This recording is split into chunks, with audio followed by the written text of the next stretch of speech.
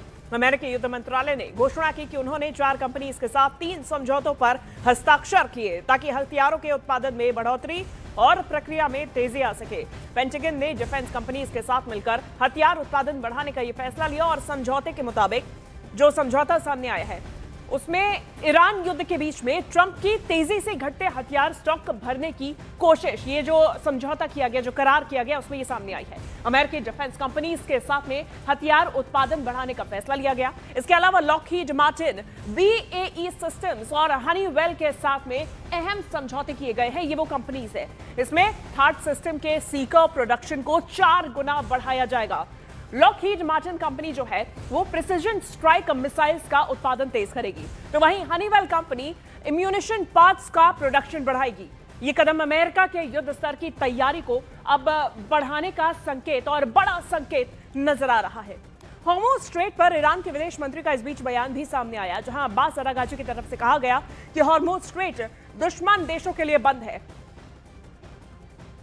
अरागाची की तरफ से कहा गया कि कुछ मित्र देशों के जहाजों का यहां से गुजरना परमिट किया गया है, उन्हें अनुमति दी गई है। भारत के जहाज को हॉर्मुज़ पार करने की अनुमति है। अरागाची की तरफ से यह बहुत बड़ा बयान सामने आया जिसमें उन्होंने कहा कि भारत, चीन और रूस हॉर्मुज़ को पार कर सकते हैं। तो ईरान ने युद्ध को खत्म करने के लिए अमेरिकी राष्ट्रपति डोनाल्ड ट्रंप के 15 सूत्रीय संघर्ष विराम प्लान को ठुकरा दिया। इसने अपनी 5 मांगों की एक नई सूची भी जारी कर दी, जिसमें हॉर्मुज़ स्ट्रेट को पर पूरी तरीके से ईरान के अधिकार को मान्यता देने की मांग भी शामिल है। इसके अलावा ईरान के सरकारी मीडिया प्रेस टीवी ने अधिकारियों के हवाले से यह बताया कि ईरान ने अमेरिका और इजराइल की तरफ से शुरू किए गए युद्ध के लिए मुआवजा, हमलों को पूरी तरीके से रोकने और क्षेत्र में रेजिस्टेंस समूहों पर हमले बंद करने जैसी शर्तें रखी हैं। अब इसमें ईरान ने साफ और तल्ख लहजे में कहा कि ट्रंप ये तय नहीं कर सकते कि युद्ध कब और किन शर्तों पर खत्म होगा। ईरान युद्ध को अपनी मर्जी से और अपनी शर्तों पर ही खत्म करेगा। वैसा इसलिए क्योंकि अमेरिका के अखबार द वॉल स्ट्रीट जर्नल में छपी एक रिपोर्ट के मुताबिक ईरान ने अमेरिका के उन सैन्य ठिकानों को हटाने की शर्त रख दी जो कि उसके आसपास है, यानी कि खाड़ी देशों में मौजूद मिलिट्री बेसिस को हटाने की शर्त ईरान ने अमेरिका के ये सामने रखी है। इसके अलावा ईरान ने युद्ध से हुए नुकसान की भरपाई की भी मांग कर दी। भविष्य में अमेरिका या इजराइल उस पर हमले नहीं करेंगे, ये भी गारंटी मांगी गई है। ईरान ने यह भी मांग कर दी कि अमेरिका ने उस पर जो भी प्रतिबंध लगाए हुए हैं आर्थिक तौर पे वो सब तुरंत हटा लिए जाए। द वॉल स्ट्रीट जर्नल के मुताबिक ईरान ने अमेरिका के सामने खाड़ी देशों में मौजूद उसके सैन्य अड्डों को हटाने की शर्त भी रखी। ये सैन्य अड्डे ईरान के बेहद करीब है। जंग के दौरान अमेरिका ने इनका इस्तेमाल करके भी ईरान को निशाना बनाया। अब ऐसे में ईरान ने युद्ध को खत्म करने के लिए यह बहुत बड़ी शर्त उनके सामने रख दी। और पश्चिमी एशिया में चल रही जंग में बैकफुट पर कौन है, अब ये बड़ा सवाल खड़ा हो गया है। वो इसीलिए क्योंकि ईरान के टॉप लीडर्स की मौत के बाद उसका कमांड सेंटर पूरी तरीके से टूट गया। तो उधर हॉर्मुज़ स्ट्रेट बंद होने से तेल संकट आ गया। इजराइल परेशान इसलिए है क्योंकि उसके एयर डिफेंस का जो स्टॉक है वो कम हो रही है। जंग में ईरान की मुश्किल है कि IRGC के हाथ में सत्ता आने से कलह मचा हुआ है। तो उधर ट्रंप पर पेट्रोल की कीमतें बढ़ने से दबाव बढ़ गया है अमेरिका में। तो उधर इजराइल मल्टी फ्रंट वॉर की मार से घायल होता ही जा रहा है। अब तीसरी सबसे अहम बात यह है कि दावे के मुताबिक ईरान के पास में मिसाइल भंडार धीरे धीरे कम होता जा रहा है। तो इस जंग में अमेरिका के अरबों खरबों के वारे न्यारे हो गए हैं। हॉर्मुज़ बंद होने से इजराइल पर भी ग्लोबल प्रेशर बढ़ चुका है। अब ऐसे में बैकफुट पर कौन है, आप अंदाजा लगा लीजिए। बात करें तल अवीव की, तो तल अवीव पर अब